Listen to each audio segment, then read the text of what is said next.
Alors, cette semaine, on a énormément de choses. Franchement, là, l'actualité culturelle, c'est extraordinaire. Cette semaine, on a du lourd, on a du très très très très lourd. On a un film au cinéma qui est exceptionnel, très sombre, mais très deep, très profond et qui est juste à ne surtout pas louper. On a un album du Genius belge qui est de retour et on a enfin en première recommandation, on a un spectacle d'un humoriste, un humoriste qui déborde d'énergie que je voulais absolument vous recommander. Et on est parti pour notre première reco. Je vous propose d'aller mater le spectacle de Baptiste Le Caplin, Origine. Alors c'est son dernier spectacle en date qui est en streaming actuellement qu'on peut voir.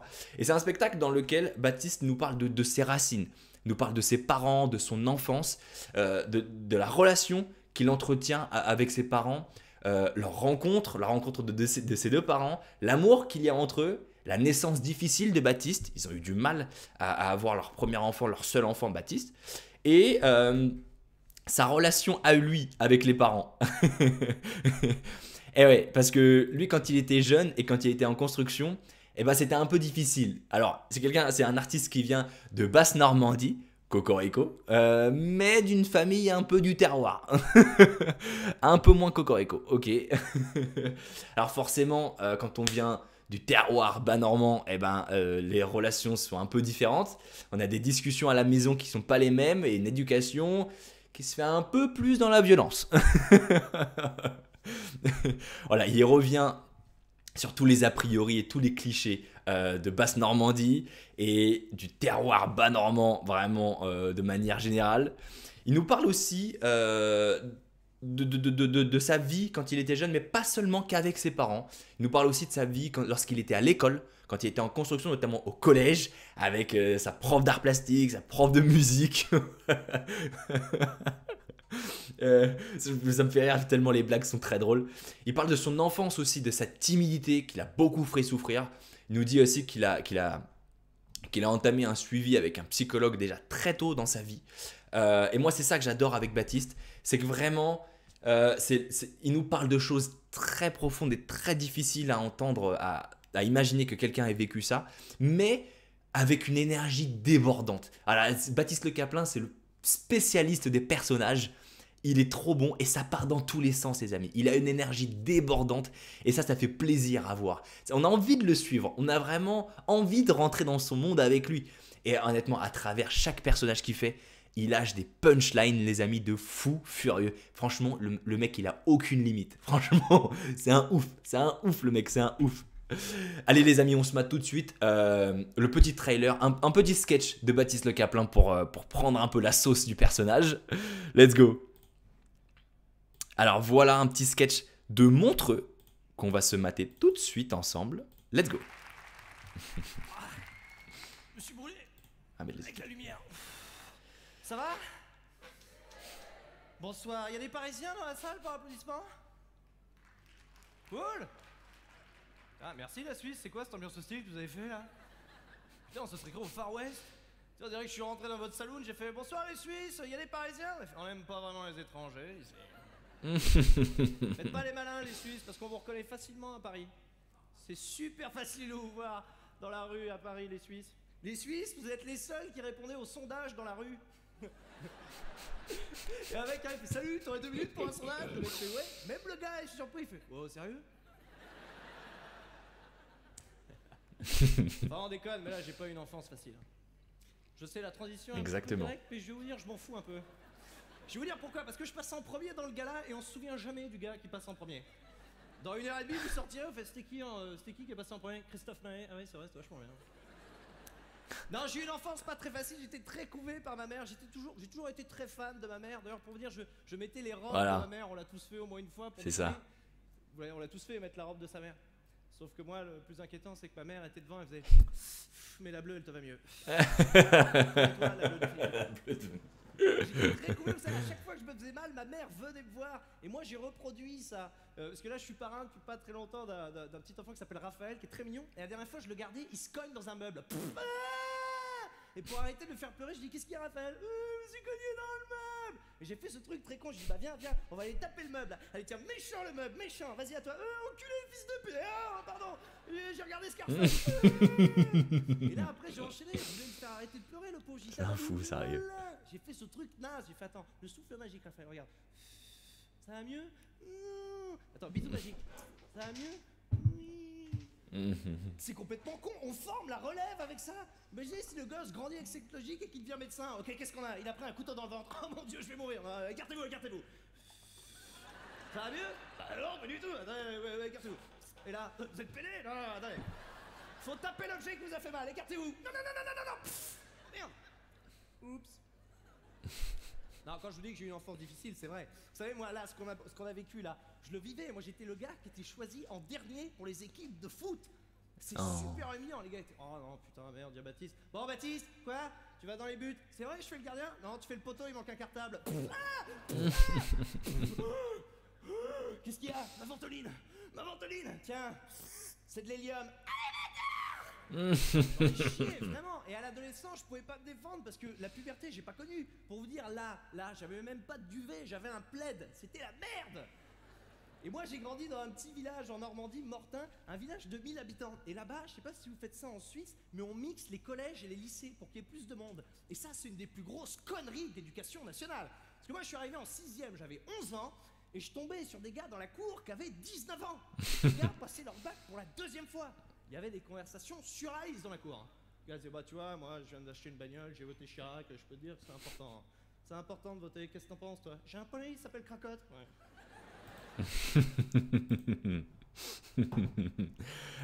Donc voilà les amis, vraiment Baptiste Le Caplin. C'est un régal à aller voir tout de suite. C'est disponible sur MyCanal. Il y a 1h40 de show. Donc vraiment, il a mouillé le maillot. Faut foncer aller le voir. C'est une régalade. Hello Dédé. Hello Dédé. Bienvenue à toi. Allez, on est parti pour la deuxième recommandation culturelle de la soirée. Et là, les amis, on va retrouver le nouvel album du King, Stromae. Le nouvel album Multitude, voilà, c'est le retour du King. Alors la semaine dernière, on avait parlé de Racine Carré. On a notamment vu annoncer son nouvel album Multitude sur TF1, sur le JT de Anne-Claire Coudray, avec sa représentation en direct du morceau L'Enfer, qui nous parle de sa dépression. Donc voilà, comme on s'y attendait, la dépression, la période noire qu'il a vécue, très sombre, c'est un thème récurrent de l'album, mais pas que. Et c'est là où justement il est trop fort. C'est que déjà dès le premier titre, le mec il envoie, les mecs, je suis toujours le boss, vous m'avez cru que j'étais mort, je suis invaincu. Excellent titre, moi c'est un de mes préférés titres de l'album. Invaincu, il est exceptionnel. Ensuite, il nous parle aussi de la relation du couple. On comprend qu'il se pose énormément de questions vis-à-vis de ça. C'était déjà un thème qu'on retrouvait dans Racine Carrée, son dernier album avant Multitude. Et bien là toujours, il est un peu dans le flou. C'est le flou pour lui. L'idée du couple, c'est encore un peu flou. Il se pose beaucoup de questions. Il nous parle et il dénonce aussi beaucoup de choses, beaucoup plus de choses que dans l'album précédent Racine Carrée. Il nous parle aussi, il dénonce le réseau de la prostitution. Donc avec le morceau Fils de joie, fille de joie, prostituée. Ok. Et donc, il porte vraiment une critique très violente à l'enfance que peut vivre un enfant issu d'une relation non consentie avec des travailleuses du sexe. Ok. Dans le morceau Riez aussi, il aborde un thème très important pour lui qui est l'industrie musicale et la course au profit. Et il le dénonce, voilà, il démonte le monde capitaliste dans lequel nous vivons tous et comment lui, ça l'a poussé à péter un plomb et à partir en vrille totalement pendant 8 ans, d'être dans une période très sombre. Donc ça, c'est aussi pourquoi il en est arrivé là, c'est quelque chose qui nous explique vraiment et qui est très intéressant à entendre. Il nous parle aussi de l'adultère et de la tromperie dans le couple, donc réponse aux questions qu'il avait posées dans le couple précédemment. Et là, on se souvient du Recotime de la semaine dernière où on avait compris qu'il nous parlait beaucoup de son enfance et de la relation qu'il a vis-à-vis de son père, qu'il a vécu comme un abandon. Et bien ça les amis, c'est tout de suite une référence à son père. Et c'est même sûr. Voilà pourquoi écouter Racine Carrée avant permet de comprendre Multitude aujourd'hui. Donc c'est un album qui est plein de messages et il va plus loin que son cas personnel qui est la santé mentale. Il en parle beaucoup à travers l'album, mais c'est pas que le thème de l'album, il parle aussi d'autres choses. Et c'est ça que j'adore moi chez Stromae, c'est on retrouve chez lui des influences du monde entier. Et j'adore la manière dont il mélange les vibes un peu comme ça de tous les pays du monde, de toutes les influences musicales. C'est une pépite. Donc voilà, il a laissé le côté un peu électro, le côté un peu house, électro, club qu'on avait pu apercevoir dans Racine Carrée, son deuxième album. Et là, c'est un album vraiment plus jazzy. Voilà. Il n'y a pas de titre club, vraiment. Il n'y en a pas du tout. C'est que des titres qui sont plus posés, plus calmes. Le morceau le plus club, le plus house, c'est Santé. Et Santé, on en discutait avec une proche encore aujourd'hui. C'est un album qui est copié-collé de ce qu'il faisait dans Racine Carrée. À part ce titre-là, tout le reste, c'est des titres beaucoup plus cool, beaucoup plus calmes, beaucoup plus chill, mec. On n'est pas du tout dans de l'électro. Là où il avait quand même une grosse patte électro sur Racine Carrée, là il a vraiment changé. Donc en 8 ans, il a vraiment eu le temps de se réinventer et c'est le cas. Vraiment, moi on me disait autour de moi qu'ils avaient l'impression qu'il avait une autre voix, une nouvelle voix qu'ils ne le reconnaissaient presque pas. Donc voilà, c'est la magie de prendre 8 ans de pause et de revenir avec un tout nouveau personnage, un tout nouvel univers et presque une toute nouvelle voix. Donc voilà, Multitude, c'est vraiment un album riche en messages, riche en émotions. Et en plus, il termine l'album par mon titre préféré, Bonne Journée, qui est un petit élan d'espoir à travers tout ce qu'il nous a raconté avant, tous les problèmes qu'il nous a racontés avant. Et dans ce titre-là, il nous dit, bah en fait les amis, pour être heureux, il faut juste oser d'être heureux. Et ça, c'est génial. Ça, c'est génial. Voilà, c'est encore à chaud. Je ne vous fais pas une analyse complète du truc ou quoi que ce soit, mais brièvement, l'idée de l'œuvre, c'est ça. On va retrouver plein de vibes de tous les côtés. C'est génial avec plein de messages de son cas personnel sur la santé mentale, mais pas que. Il va aussi chercher et dénoncer des messages plus globaux dans la société dans laquelle nous vivons. Et c'est juste une pépite. Ok. Alors, on va pas se mater de trailer aujourd'hui de Stromae parce que la semaine dernière, je l'ai fait. Et on s'est fait striker. Donc, on va éviter pour cette semaine, n'est-ce pas? Allez, on passe à la dernière recommandation, les amis. Et c'est une recommandation cinéma avec très probablement le meilleur film de l'année. Je le dis vraiment, je pèse mes mots. The Batman, actuellement au cinéma, les amis. Batman incarné par Robert Pattinson, qui est juste exceptionnel. Ah, c'est un film à ne surtout pas louper, les amis. Je vous le dis, c'est probablement ce qui va être le meilleur film de l'année. Vraiment. Et je le pense sincèrement. Alors, c'est un Batman qui est très très très différent de ce qu'on a pu voir récemment dans la trilogie de Christopher Nolan, où Batman était incarné par Christian Bale. Mais là, ne serait-ce qu'à l'image, on le voit en fait. Il y a d'un côté, à droite, le Batman qui est beau, qui est fort, tout feu tout flamme. Je suis beau. Et d'un autre côté, Batman qui est vraiment dans la souffrance et qui est dans la torture et dans la noirceur complète, quoi. Là, c'est un Batman qui est très très très sombre. C'est un film qui est très violent, un film qui est noir, coup de poing. C'est presque un film d'horreur. Presque. Les amis, il manque juste un peu plus de moments où on est choqué et c'est un film d'horreur. Sans déconner, sans déconner. Les couleurs du film sont juste monumentales. Vraiment, elles sont époustouflantes. Mais juste avec les couleurs, on arrive à comprendre qu'est-ce que c'est Gotham City. Quelle est la vibes un peu de la ville. Qui est Batman? Qu'est-ce qui représente Batman actuellement? Et sa place dans Gotham City, qu'est-ce qui représente aux yeux des citoyens de Gotham City? Des Gothamites. Donc voilà, vraiment les couleurs dans le film sont vraiment utilisées avec de la magie. Franchement, ils ont fait de la magie avec la palette de couleurs du film. C'est génial. La voir, c'est magnifique. En plus de ça, ils nous font des plans qui sont juste incroyables. Et ça, c'est très fidèle aux comics de retrouver des plans de fous comme ça. Ils ont dû filmer ça à l'hélicoptère ou je sais pas, mais c'est un truc de dingue. Et c'est des plans qui sont très fidèles aux comics. Et ça, j'adore parce que c'est tellement riche en sens. Ne serait-ce que le plan vis-à-vis dans le film, mais aussi le plan vis-à-vis des comics qu'on peut retrouver dans les œuvres originales. Donc ça, c'est très fort. Et de Batman, c'est pas un film de super-héros comme on peut l'imaginer. C'est un vrai polar, un vrai film de détective, un polar qui est sombre, où là, on a des psychopathes qu'il faut aller chercher et qu'il faut mettre en prison. Oublie les films de super-héros, oublie le multivers de Doctor Strange. retour dans la vraie vie, retour dans la vie réelle avec des fous furieux qui sont déjà assez barges pour faire des films avec des méchants qui sont redoutables, vraiment. Là, on est dans la vraie vie et il y a des fous furieux, mais qu'on pourrait imaginer exister réellement en fait. C'est ça qui fait un peu peur. Et c'est ça la beauté du film, c'est que on a un Riddler qui est machiavélique, mais le mec il est horrible, cruel, démoniaque, mais c'est le démon ce mec, vraiment. À côté de lui, un pingouin qui est opportuniste, qui reculera devant rien, il est sans scrupules. Lui, il a un objectif, il y va, hein. Tu peux être sûr qu'il va y aller. Incroyable. Et ça rejoint, ça rejoint l'argument qu'on soulevait tout à l'heure. Ces deux méchants, mais qui sont très réalistes. On est dans le réalisme et dans le raisonnable. Alors le raisonnable du terroriste. Donc bien sûr qu'il y a des trucs qui sont un peu fous et qui font peur. Mais c'est possible, c'est possible. Et c'est ça qui est super beau à voir et qui fait un peu peur. C'est que c'est tellement réaliste qu'on y croit et qu'on se dit « Oula, pas que ça donne des mauvaises idées aux autres, ça. » C'est ça qui est incroyable. Alors, à côté de ça, on a des acteurs. Voilà, ils nous ont pris une brochette de lingots d'or. Ils sont tous... ils sont royales. Ils sont royales. Et ça, c'est encore une fois, c'est un sans faute. Tu peux enlever le dialogue juste avec les images, les couleurs et les acteurs. C'est un film époustouflant, je te jure. Enlève les dialogues, enlève le son.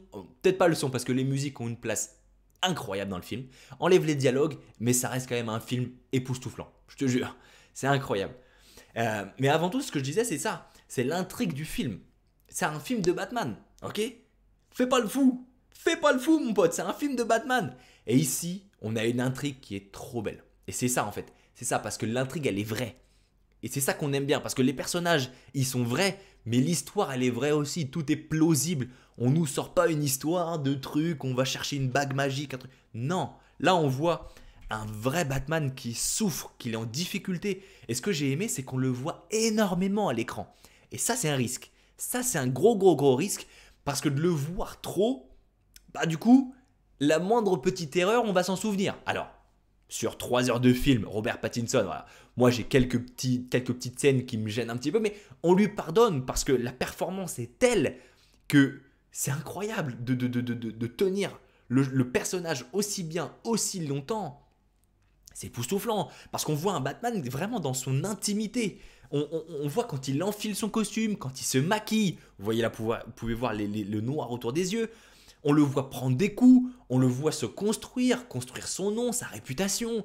Et ça, les amis, c'est très dangerous, c'est très dangereux parce qu'on a un Batman qu'on connaît tous, une image idéalisée du Batman, et eux, ils déconstruisent totalement le mec et ils le mettent tout en bas, tout en bas. Oh, peut-être pas tout en bas, mais ils le mettent vraiment à un point où il est dans la souffrance, dans le doute et dans le conflit. Et là, Robert Pattinson, il recule pas. Ah franchement là, il nous fait vraiment une performance d'acteur. Wonderful, hein. Le mec trop fort. Et c'est ça, quand on disait des méchants qui sont réalistes, une intrigue qui est réaliste, mais un Batman qui est réaliste aussi. On est loin du Batman de Christian Bale qui est parfait. Là, on n'a pas un Batman qui est le plus populaire, le plus intelligent, le plus beau, le plus fort. Non, mais on a sûrement un Batman qui est le plus réaliste. Et c'est ça qui est beau. C'est ça qui est très beau. Donc les amis, un film incroyable, vraiment incroyable. Un Batman qui est poussé au réalisme le plus fort possible. Un vrai Batman dans la vraie vie avec des vrais problèmes. Clairement, faut y aller. Franchement, faut pas le louper celui-là. On a une Catwoman qui est géniale, qui prend une grosse place dans le film. Et ça, je trouve ça très fort parce que les seconds rôles sont parfois un peu oubliés. Mais là, pas du tout, c'est pas du tout le cas. Elle a une grosse place dans la vie, grosse place dans le film, grosse place dans la vie de Batman. Mais pourtant, ses aspirations à elle ne sont pas les mêmes que Batman. Donc là, on a un petit conflit d'amour. Et pareil, c'est magnifique parce que c'est un vrai conflit d'amour qui est réel, qui peut exister dans la vraie vie. On ne nous sort pas une histoire d'amour à l'eau de rose de je sais pas quoi, de telenovelas mexicaine. Non, pas du tout. Là, on a une vraie histoire d'amour qui fit parfaitement bien au film, qui est réelle, quoi. Donc c'est génial. Ça rend trop bien à l'écran, les musiques elles sont époustouflantes. Si vous avez l'occasion, allez le voir dans une salle en cinéma Dolby, parce que moi j'ai jamais autant kiffé de ma vie. Franchement, j'y retourne dans 2 jours. Je vous le dis, je vais aller le voir une deuxième fois en Dolby dans 2 jours. c'est un film qui va rester dans l'histoire. Et pour les bonnes raisons. Donc vraiment, faut aller le mater. Et on va se mater tout de suite le trailer. Let's go. Les amis, si vous kiffez un peu le talk, n'hésitez pas à vous abonner. Comme ça, vous aurez les futures notifications de live. Et on se mate tout de suite le trailer de The Batman de Matt Reeves avec Robert Pattinson. Let's go. Actuellement au cinéma, les amis.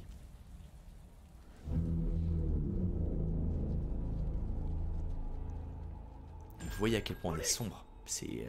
oh. Mais c'est ça, c'est sombre, mais c'est un Gotham City qui est sombre. Donc c'est parfait en fait. Ça rentre tellement bien dans le film, les couleurs. Oh là là là là, une tasse verte avec un point d'interrogation. The Riddler. La peur est un outil. Cette lumière qui déchire le ciel. Ce n'est pas qu'un appel à l'aide. Ça, c'est un détail qui est très important. C'est un avertissement.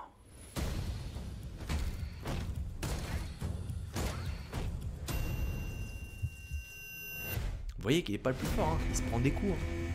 Et pas non plus... C'est ça qui est beau. Qu'est-ce que vous avez fait? C'est une vraie poudrière. Et Riddler et l'étincelle. Je m'en sortirai toute seule. Si ça continue comme ça, vous allez bientôt vous retrouver sans rien. Je me fiche. Qu'est-ce qu'ils sont bien faits. Vous n'avez aucune chance de vous en sortir. Oh, allez chérie, on se calme. Dis donc, tu mérites ta réputation, toi.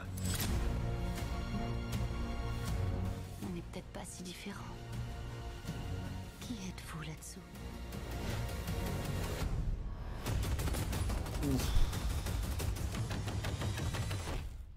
Je suis la vengeance.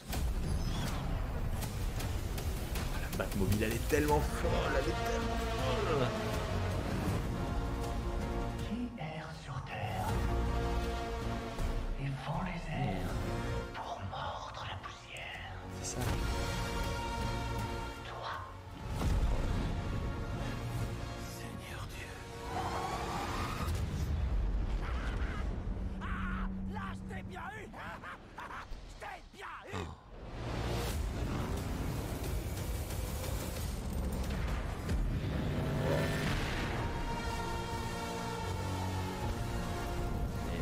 C'est incroyable. Elle me redonne la chair de poule. C'est incroyable. C'est incroyable.